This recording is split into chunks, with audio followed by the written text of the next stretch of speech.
నమస్తే, welcome to V3 news. లక్ష్యం సమాజహితం. బులెటిన్లో ముందుగా హెడ్లైన్స్ చూద్దాం.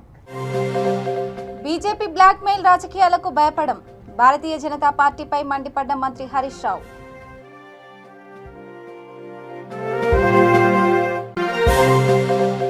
తలసేమియా బాధితులకు రక్తదానం, మర్రి చెన్నారెడ్డి వర్ధంతిని నిర్వహిస్తామన్న కృష్ణారెడ్డి.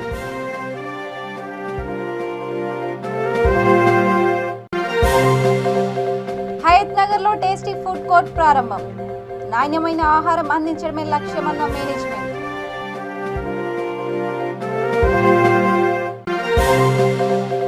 చిత్తూరు జిల్లా పలమనేరులో అర్ధరాత్రి బస్సు బోల్తా, ఒకరు మృతి, పలువురికి గాయాలు.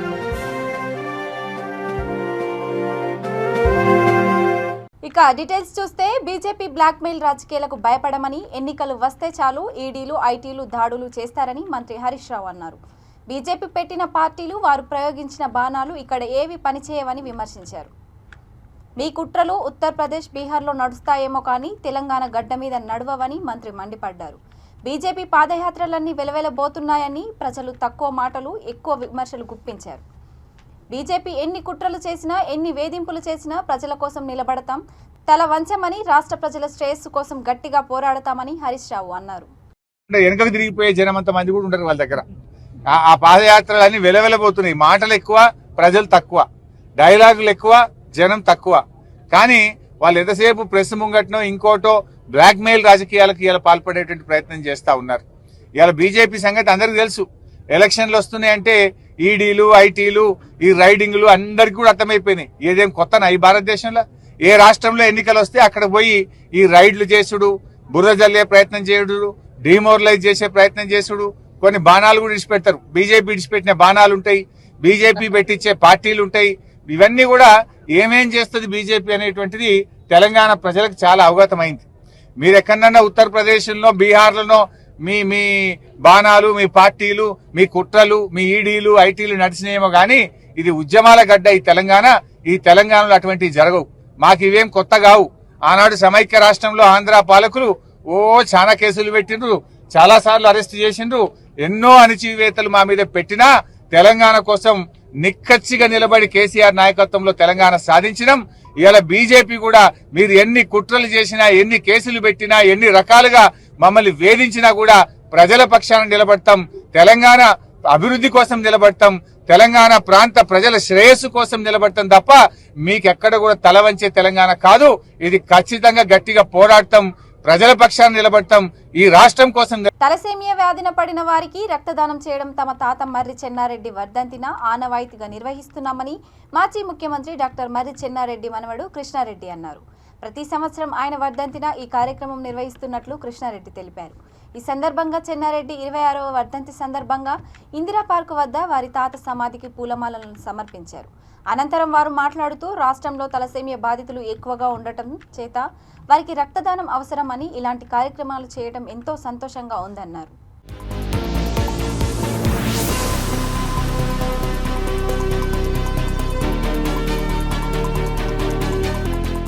రక్తపు బొట్టు చిన్న పిల్లల తలసేమియా పిల్లలకి ఉపయోగపడుతుంది.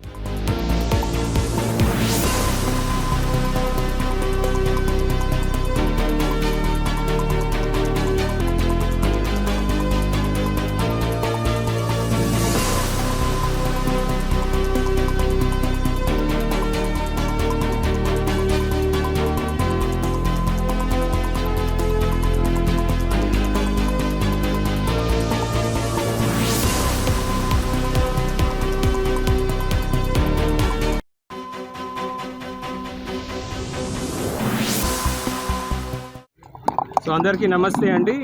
ప్రతి సంవత్సరం డిసెంబర్ 2వ తారీఖు నాడు చెన్నారెడ్డి గారి డెత్ యానివర్సరీ సందర్భంగా ఇక్కడ మన ఇందిరా పార్క్లో, అంటే డాక్టర్ మర్రి చెన్నారెడ్డి మెమోరియల్ రాక్ గార్డెన్లో మనం ఒక బ్లడ్ డొనేషన్ క్యాంప్ ఆర్గనైజ్ చేస్తామండి. మెయిన్ ఇది థాలసీమియా పిల్లల గురించి.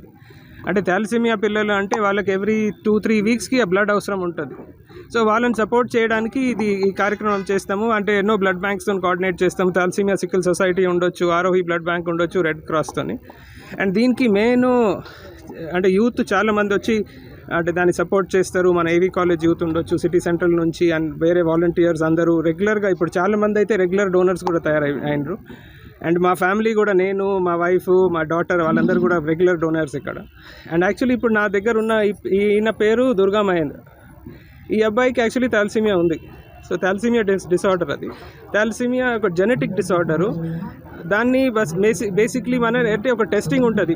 అంటే యంగ్ పీపుల్ అంటే HbA2 టెస్టింగ్ చేయగలిగితే ఆ టెస్టింగ్ వలన మనకు తెలుస్తుంది మనకేమైనా ప్రాబ్లం ఉందా థాలసీమియాది.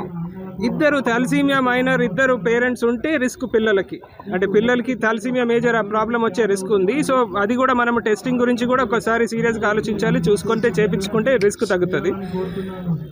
ఇప్పుడు ఈయన దుర్గా మహేంద్ర నా బ్లడ్ బ్రదర్ యాక్చువల్లీ. సో నేను ఈయనని ఒక తీరుగా అడాప్ట్ చేసినాము. ఏంటంటే నాది ఆయనది ఒకటే గ్రూప్, A పాజిటివ్. సో మేము ఒక 10 మంది కలిసి ఈయనకు ఎప్పుడైనా బ్లడ్ అవసరం ఉన్నప్పుడు అరేంజ్ చేస్తుంటామండి. ఒక ఫ్యామిలీ లాగా డెవలప్ అవుతున్నాం. హయత్ నగర్లో ఘనంగా టేస్టీ ఫుడ్ కోర్టును యువకులు సంతోష్, కిరణ్ ప్రారంభించారు. ఈ సందర్భంగా వారు మాట్లాడుతూ నాణ్యమైన ఆహారం కస్టమర్లకు అందించడమే తమ లక్ష్యమని వారు అన్నారు. ఈ కార్యక్రమంలో మాజీ కార్పొరేటర్ సామ తిరుమల రెడ్డి, టీఆర్ఎస్ హయత్ నగర్ డివిజన్ అధ్యక్షుడు శ్రీధర్ గౌడ్ తదితరులు పాల్గొన్నారు.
కిషన్ ఇక్కడ వార్డెన్ స్కూల్ అపోజిట్ గోల్డ్ అవే టెస్టింగ్ ఫుడ్ సెంటర్.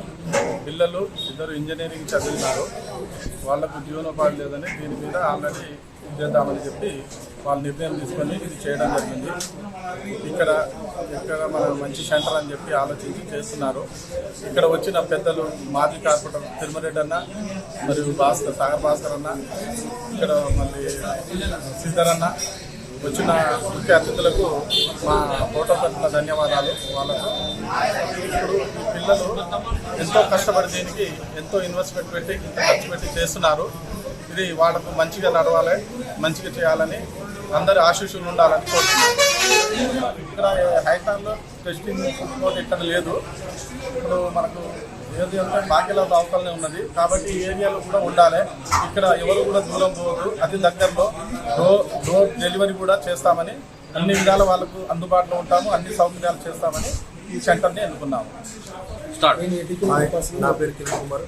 ఇక్కడ మన దగ్గర వచ్చేసేసి ఇండియన్, చైనీస్, తందూరీస్, కబాబ్స్, మరి మొగలాయ్ బిర్యానీ, రాజుగారి కోడి పలావ్ బిర్యానీ, ఇంకా చాలా. చిత్తూరు జిల్లా పలమనేర్ సమీపంలోని కేటల్ ఫారం వద్ద జాతీయ రహదారిపై రోడ్డు ప్రమాదం సంభవించింది. బెంగళూరు నుంచి విజయవాడ వెళ్తున్న ప్రైవేటు బస్సు అదుపు తప్పి రోడ్డు పక్కన బోల్తా పడింది. ఘటన జరిగిన సమయంలో బస్సులో సుమారు 30 మంది ప్రయాణికులు ఉన్నారు. గుంటూరుకు చెందిన ఒకరు మృతి చెందగా పలువురు ప్రయాణికులు గాయపడ్డారని సమాచారం. సంఘటన స్థలానికి చేరుకున్న పోలీసులు గాయపడిన వ్యక్తులని ప్రభుత్వ ఏరియా ఆసుపత్రికి తరలించారు.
శాసనసభ్యులు తెలంగాణ రాష్ట్ర సమితి హైదరాబాద్ జిల్లా అధ్యక్షులు మాగంటి గోపీనాథ్ ఎర్రగడ్డ డివిజన్లో టీఆర్ఎస్ పార్టీ కార్యాలయాన్ని ప్రారంభించారు. ఈ కార్యక్రమంలో డివిజన్ అధ్యక్షులు సంజీవ, ప్రధాన కార్యదర్శి షరీఫ్ కురేషే, కాంటెస్టెడ్ కార్పొరేటర్ పల్లవి యాదవ్ తదితరులు పాల్గొన్నారు.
అనకాపల్లి జిల్లా పాయకరావుపేటలో వ్యక్తి దారుణ హత్యకు గురయ్యాడు. అతడి తలను బండరాయితో కొట్టి దుండగులు చంపేశారు.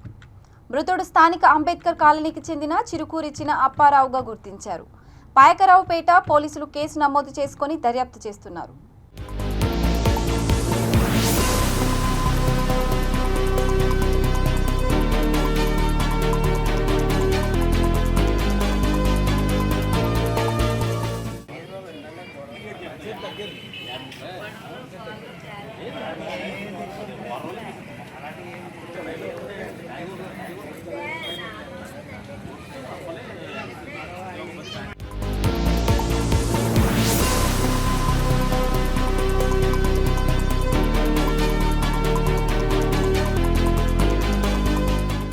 అనకాపల్లి జిల్లా పాయకరావుపేట మండలం సత్యవరం గ్రామంలో దళిత నాయకులు న్యాయవాది బి అంబేద్కర్ కీర్తి సత్యనారాయణ ఆధ్వర్యంలో ఏర్పాటు చేసిన జగ్జీవన్ రావు విగ్రహాన్ని ఎంఆర్పీఎస్ వ్యవస్థాపకుడు మందకృష్ణ మాదిగ ఆవిష్కరించారు. ముందుగా జగ్జీవన్ రావు విగ్రహానికి పూలమాలలు వేసి ఆయన నివాళులర్పించారు. అనంతరం ఏర్పాటు చేసిన సభలో భారతదేశ మొదటి ఉప ప్రధాని బాబు జగ్జీవన్ రామ్ దళితుల కోసం చేసిన పోరాట ప్రతిమను గూర్చి ఆయన ప్రసంగించారు. ఎన్నో అడ్డంకులను ఎదుర్కొని జగ్జీవన్ రామ్ విగ్రహాన్ని ఏర్పాటు చేసిన అంబేద్కర్ను మందకృష్ణ మాదిగ అభినందించారు.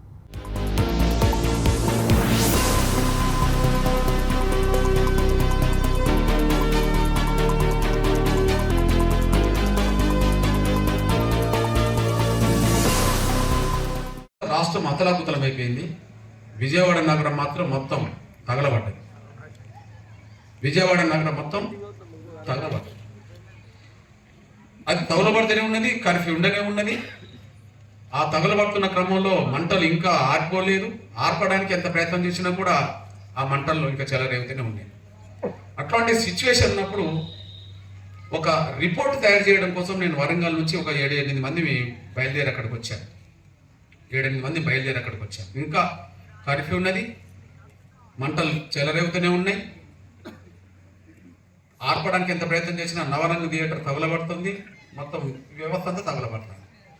ఆయన సరే మాకుండబడే ఒక పెద్దలు ఇచ్చిన సూచన మేరకు ఏమన్నా జరగని ముందు పోదామని చెప్పి నేను డిసెంబర్ 28 అంటే 26, 27, 28కి నేను ఒక ప్రతిబృందంతో వచ్చి ఒక 7-8 3 రోజులు అక్కడ ఉండి ఒక దాసు అనే ఒక పెద్ద మనిషి గారి సహకారంతో అక్కడ ఉండి మొత్తం తిరిగి పర్యటన చేసి ఒక రిపోర్ట్ తయారు చేశాం. ఒక 12-13 పేజీల రిపోర్ట్ తయారు చేశాం. ఆనాటి రిపోర్ట్ అప్పుడు పెద్దలు ఆనాడు రాజీవ్ గాంధీ దగ్గరికి దాకా ఆ రిపోర్ట్ వెళ్ళింది. ఆనాటి ప్రక్రియ గురించి నేను చెప్తున్నాను. రంగా మరణ వార్త విన్న ప్రతి ఉదయం విజయవాడ నగరం రోడ్డెక్కింది. కసితో ప్రతిఘటనతో రోడ్ మొత్తం తగలగట్టడం కూడా జరిగింది. ప్లీజ్ కావాలని సత్యవరం వేదిక మీద నన్ను అభ్యర్థించడం జరిగింది. దానికి నా వంతు సహాయ సహకారాలు అందించడానికి ఒకసారి పునరాలోచన చేసుకొని మా వాళ్ళతో కూడా కూర్చొని ఎలాగ మనకి మంచి జరుగుతుంది, ఏ విధంగా దీంట్లో లోటుపాట్లు ఉన్నాయో అని సర్ది చూసుకొని కృష్ణన్న గారితో ముందుకు వెళ్ళడానికి మేము సానుకూలంగా ఉంటామని చెప్పి ఈ సత్యవరం గ్రామం వేదిక నుంచి నేను హామీ ఇవ్వడం జరుగుతుంది. ప్రజలందరి ఉద్దేశంతో ఐకమత్యమే మహాబలం అన్న ఉద్దేశంతో దళితుల ఐక్యత కోసం మేము ఎంతో ఇదిగా పోరాటం చేస్తున్నాము. అన్ని వర్గాల వారికి సంబంధమైన ప్రపంచ మేధావి డాక్టర్ బాబాసాహెబ్ అంబేద్కర్, అలాగే భారతదేశపు తొలి ఉప ప్రధాని, ఒక దళిత నాయకుడు, ఒక మాదిగ కులానికి చెందిన వ్యక్తి డాక్టర్ బాబు జగజ్జీవన్ రావు భారతదేశానికి 2 కళ్ళుగా మిగతా అగ్రవర్ణ కులాలు కూడా భావించి చేదోడు వాదోడుగా దళితులకి అండదండలతోటి ఇక మీదట ఎక్కడైనా ఏ విధమైన స్టాచ్యూలు పెట్టాలంటే దేశ నాయకులను వాళ్ళు గమనించి గుర్తించుకొని ఆ దేశ నాయకుల విగ్రహావిష్కరణ. నెల్లూరు జిల్లా వైకాపాలో వార్ ముదిరింది. వెంకటగిరి ఎమ్మెల్యే ఆనం రామనారాయణ రెడ్డి నూతన తిరుపతి జిల్లా వైసీపీ అధ్యక్షుడిగా మాజీ సీఎం కుమారుడు నెదురుమల్లి రాంకుమార్ రెడ్డిల మధ్య వ్యవహారం ముదిరిందని సమాచారం. ప్రస్తుతం వెంకటగిరి ఎమ్మెల్యేగా ఉన్న ఆనం రామనారాయణ రెడ్డి ప్లేస్లో నెదురుమల్లి వైసీపీ ఎమ్మెల్యేగా పోటీ చేస్తారని ప్రచారం. ఇప్పటికే వైసీపీ అధినేత జగన్ నెదురుమల్లికి వెంకటగిరికి టికెట్ ఫిక్స్ చేశారని టాక్ ప్రచారంలో ఉంది. డిపార్ట్మెంట్కి సంబంధించినటువంటి అధికారులు అనేక స్కూల్స్ నుంచి ఇక్కడికి వచ్చినటువంటి విద్యార్థులు, మాస్టర్స్, టీచర్స్కి, వాళ్ళతోటి వచ్చిన వాళ్ళ తల్లులకు ప్రత్యేకంగా ధన్యవాదాలు తెలియజేస్తూ ఇదొక మరొక అద్వితీయమైనటువంటి కార్యక్రమం. నేటి తరం విద్యార్థులు చదువుకుంటూ ఉంటే చిన్నపిల్లలైతే వాళ్ళకి అమ్మఒడి పేరుతో మీ అకౌంట్లకు డబ్బు పంపిస్తున్నాం. ఈ మండలంలో ఈ గ్రామంలో కూడా ఈ సచివాలయ పరిధిలో కూడా ఎంత ఇచ్చానో నేను మళ్ళీ చెప్తాను. అది కూడా కాకుంటే వీళ్ళందరూ మళ్ళీ వెళ్ళిపోవాలి కాబట్టి ముందుగా వాళ్ళ కార్యక్రమం చేసి ఆ చెక్ వాళ్ళకి ఇచ్చి పంపిస్తాం. ముఖ్యమంత్రి గారు ఈరోజు జగన్మోహన్ రెడ్డి గారు మదనపల్లిలో అక్కడ ఈ ప్రోగ్రామ్ని ఆయన ప్రారంభిస్తూ ఉన్నారు. ఆయన ఇప్పటికే ప్రారంభించారు. ఆయన ప్రారంభించక ముందు మనం ఈ చెక్ ఇవ్వకూడదు కాబట్టి ముందు ఆయన ప్రారంభించాలి, తర్వాత మనం పంపిణీ చేయాలి అని చెప్పి ఆగాము. 12:40 నిమిషాలకు ఆయన చెక్ పంపిణీ మదనపల్లిలో చేసేయడం జరిగిపోయింది. కాబట్టి ఇప్పుడు మన నియోజకవర్గ విద్యార్థులకి దాదాపుగా 3,91,37,790 రూపాయలు ఈరోజు మన నియోజకవర్గానికి అంతా కలిపి పంపిణీ చేస్తూ ఉన్నాం. ఇందులో విద్యా దీవెన, వసతి దీవెన అనే 2 కార్యక్రమాలు మాత్రమే ఈ డబ్బుని ఆ పిల్లల తల్లులకి బ్యాంక్ అకౌంట్లకి జమ కావడం జరుగుతుంది. బాలాయపల్లి మేడంలో ఇప్పుడే మేడం చెప్పారు, బాలాయపల్లి మండలంలో 748 మంది విద్యార్థులు, అందులో 670 మంది తల్లుల పేరుతో 44,72,731 రూపాయలు, విద్యార్థులకు 1,122 మంది తల్లుల పేర్లతో 77,99,361 రూపాయలు వాళ్ళ పేర్లతో ఇవాళ బ్యాంకుల్లో జమ చేస్తూ ఉన్నాం. కలువాయి మండలంలో 940 మంది విద్యార్థులకు 835 మంది తల్లుల పేరుతో 1,646 రూపాయలు వాళ్ళ పేర్లతో జమ జరుగుతూ ఉంది.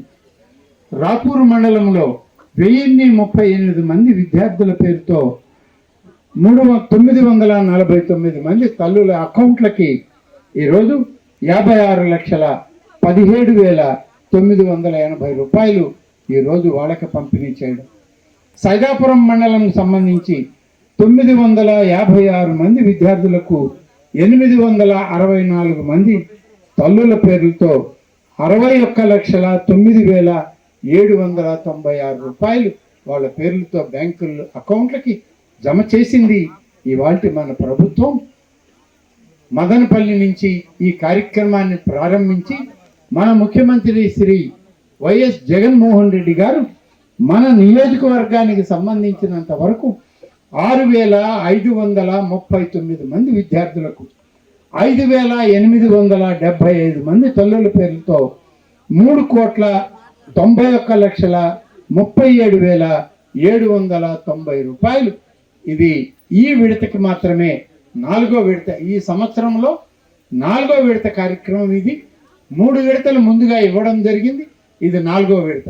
అంటే మన నియోజకవర్గానికి ఇప్పటి వరకు లెక్క చూస్తే దాదాపుగా 15 కోట్ల రూపాయలు ఈరోజు విద్యా దీవెన, వసతి దీవెన కిందే పిల్లలకి, మీ అకౌంట్లకి, పిల్లల తల్లిదండ్రుల అకౌంట్లకి మన ప్రభుత్వం జమ చేసింది అని చెప్పి ఈ సందర్భంగా మరి ప్రభుత్వం చేసినటువంటి ఈ కార్యక్రమం మన ముఖ్యమంత్రి జగన్మోహన్ రెడ్డి. కాకినాడ జిల్లా పత్తిపాడు మండలం ధర్మవరం జాతీయ రహదారిపై హెచ్పీ పెట్రోల్ బంక్ వద్ద ఘోర రోడ్డు ప్రమాదం సంభవించింది. 2 లారీలలో ఉన్న 2 డ్రైవర్లు, 1 క్లీనర్ సజీవ దహనమయ్యారు. ఎర్రవరం నుండి విశాఖపట్నం వైపుగా వెళ్తున్న ఇసుక లారీ అదుపు తప్పి డివైడర్ను దాటి మరొక లారీని ఢీకొట్టింది. ప్రమాద ఘటనలో క్యాబిన్ నుండి మంటలు చెలరేగాయి.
ముగించే ముందు హెడ్లైన్స్ మరోసారి.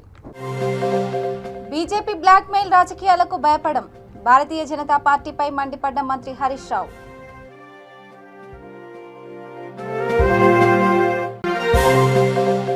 తలసేమియా బాధితులకు రక్తదానం మర్రి చెన్నారెడ్డి వర్ధంతిని నిర్వహిస్తామన్న కృష్ణారెడ్డి.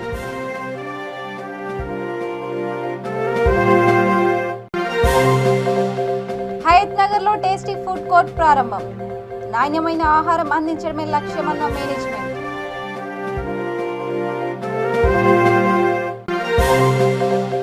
చిత్తూరు జిల్లా పలమనేరులో అర్ధరాత్రి బస్సు బోల్తా, ఒకరు మృతి, పలువురికి గాయాలు.